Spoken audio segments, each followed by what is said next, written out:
Pagdating sa speed cubing, isang Pinoy ang maaasahan. Siya raw ngayon ang pinakamabilis na speed cuber.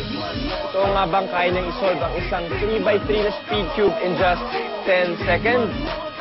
Yan ang ipapakitang galing ni James Benedict Cañares, ang ating bidang Pinoy. Sikat na sikat sa mga Pinoy ngayon ang larong Rubik's Cube. At sa larangang ito, isang binatang taga Iligan City ang hindi magpapahuli. Siya si John Benedict Cañares. Start ako ng Rubik's nung 4th year high school ako. Sabi nila, imposible ito. Tapos sa panahon na yun, parang wala pang nakakasolve sa Rubik's Cube. Hindi katulad nowadays na parang sikat na siya ngayon. Mula ng makahiligan, hindi na ito tinigilan ni JB. Kapag may libreng oras, Jack na Rubik's Cube ang kanyang laging hawak. Inuna ko talaga yung 3x3. Kasi yun yung parang foundation mo. Tapos, nung parang nakabisado na ako sa 3x3, nag-aaral ako ng 4x4. Kasi parang mas challenging siya kasi medyo mas malaki. Nakita ko din yung 2x2, pinagtuunan ko na puzzle, yung Megamix. Eto, at umpisa pa lang ay gusto nang magbigay ng sample ni JB.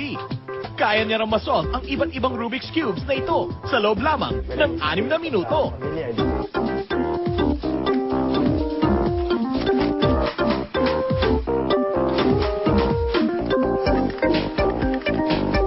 Wow! Mantakin mong natapos niya ang lahat ng ito sa bilis na 6 minutes and 81 milliseconds. Hanep! Kaya naman, hindi katakatakang marami-rami na rin siyang nahakot na tropeyo at medalya dahil sa husay niya sa pagro-Rubik's. Ang pinakahuli dyan ay nang mag-champion siya sa Rubik's Cebu Open noong 2008, kung saan nakapagtala siya ng 10.68 seconds sa 3x3 single solve category. Nice! Wow!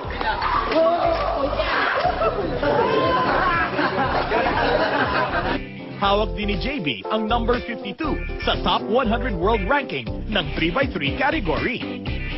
Parang Rubik's kasi, parang hindi lang parang ina-aim mo yung world record or national records, ganyan. Parang bibit mo yung self-record mo.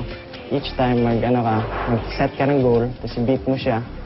Tapos hanggang ma-reach mo yung goal, satisfying siya every time you reach a new goal. Sa kasalukuyan, bukod sa pagtuturo ng Rubik sa kanyang pamangkin, minamaster na rin ni JB ang paglalaro ng naka-blindfold at pati na ang pagsusolve ng tinatawag nilang Mega Mix. Pinakita ng Rubik sa akin na yung isang imposibleng bagay, kaya mo talagang isolve. Tulad sa mga problema natin, may solution talaga. Tapos hanapin mo lang yung solution at saka masolve mo yan. Hanep! Ibang klase ka talaga, JB! Kaya naman, hindi kami papayag na hindi mo ipakita ang best mo dito sa Pinoy Records. Astig! Sa loob ng 2.05 seconds, na-solve niya ang 2x2 puzzle na ito. Sa bilis na 11.84 seconds naman, walang kahirap-hirap na natapos niya itong 3x3 Rubik's gamit ang dalawang kamay. At sa huli, natapos ng 3x3 Rubik's Cube na ito gamit ang isang kamay sa loob ng 23.61 seconds.